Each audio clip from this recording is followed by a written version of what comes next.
আরজিকর কাণ্ডে তোলপাড় গোটা রাজ্য। সময় যত যাচ্ছে একটু একটু করে নানা রহস্যের জট খুলছে। অভয়ার মৃত্যুর পরে শ্মশানে দেহটাকে জোর করে অত্যন্ত দ্রুততার সঙ্গে দাহ করার কাজ করেছিলেন নান্টু ঘোষ নামে এক ব্যক্তি। তিনি দাঁড়িয়ে থেকে অভয়ার দেহ নাকি দাহ করেছিলেন। কোনো আত্মীয় পরিজন নাকি শ্মশানে ছিলেন না। কে পাঠালো? কার নির্দেশে নান্টু ঘোষ নামে ওই ব্যক্তি সেখানে গেলেন? কেই বা এই নান্টু ঘোষ? তিনি সেখানে কি করছিলেন? এই প্রশ্নগুলোই দানা বাঁধছে, সন্দেহ বাড়িয়ে তুলছে। শুক্রবার আরজিকরের নৃশংস অমানবিক ঘটনার প্রতিবাদে কলকাতার শ্যামবাজারে ধর্ণা অবস্থানে বসে বিজেপি। আর সেই প্রতিবাদ সমাবেশ উপস্থিত ছিলেন রাজ্যের বিরোধী দলনেতা শুভেন্দু অধিকারী, রাজ্য বিজেপির সভাপতি সুকান্ত মজুমদার, লকেট চট্টোপাধ্যায়, অগ্নিমিত্রা পাল সহ বঙ্গ বিজেপির নেতা নেতৃত্বরা।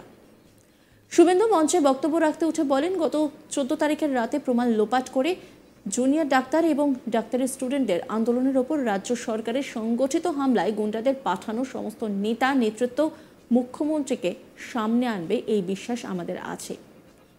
আমরা প্রথম দিন দেখেছিলাম আমাদের মৃত বোনের বাবার অসহায় অবস্থা।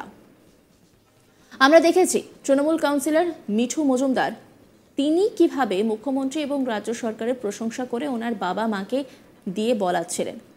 আমরা অত্যন্ত খুশি যে ওনার পরিবার পুলিশের ওপর আস্থা না রেখে সিবিআইয়ের হাতে মামলা দেওয়ার আবেদনে যুক্ত হয়েছিলেন। এই সামগ্রিক আন্দোলনে তার পরিবারও যুক্ত হতে চেয়েছেন। যেভাবে টেনে হিচড়ে দেহকে দাহ করা হয়েছে এটা ঠিক নয়। সোশ্যাল মিডিয়ায় রাজ্যের বিরোধী দলনেতা এক্স হ্যান্ডেলে একটা পোস্ট করেছেন, দেখবেন। তাতে দেখা যাচ্ছে শ্মশানে দেহটাকে জোর করে অত্যন্ত দ্রুততার সঙ্গে দাহ করার কাজ করছেন শাসক দলের পানিহাটির এমএলএ নির্মল ঘোষ ওরফে নান্টু ঘোষ। তিনি দাঁড়িয়ে থেকে করেছেন। কোনো আত্মীয় পরিজন শ্মশানে নেই। নির্মল ঘোষকে কে পাঠালো? কার নির্দেশে নির্মল ঘোষ গেলেন?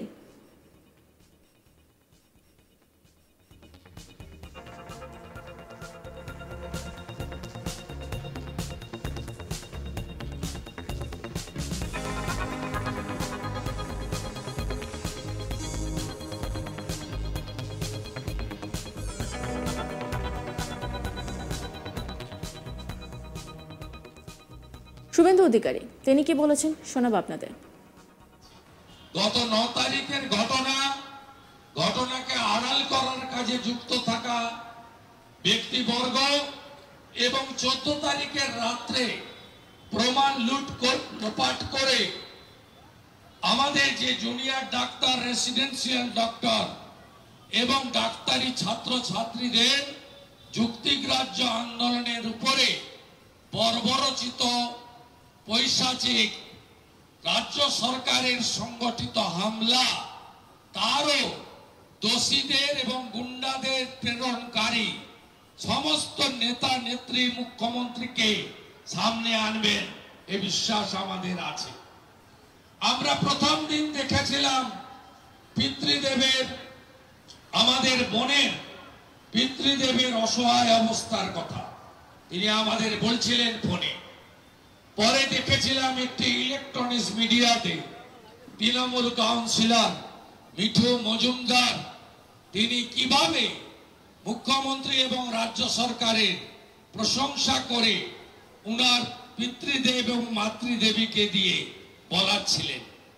আমরা অত্যন্ত খুশি যে উনার পরিবার মামলার অন্তিম ক্ষণে কলকাতা হাইকোর্টে পুলিশের উপরে আস্থা না রেখে সিবিআই বা নিরপেক্ষ তদন্তকারী সংস্থার হাতে মামলা দেওয়ার আবেদনে যুক্ত হয়েছিলেন।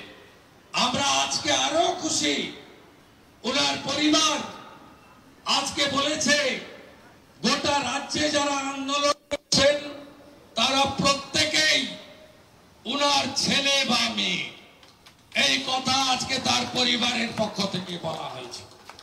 তার পরিবারের পক্ষ থেকে বলা হয়েছে যে ডাক্তারি পড়ুয়া, রেসিডেন্সিয়াল ডক্টর, জুনিয়র ডাক্তার, চিকিৎসক, চিকিৎসা কর্মী যারা এই আন্দোলন করছেন বা ভবিষ্যতে করবেন, উনারা তাদের সঙ্গে যুক্ত হয়ে উনারাও এই প্রতিবাদে সামিল হবেন।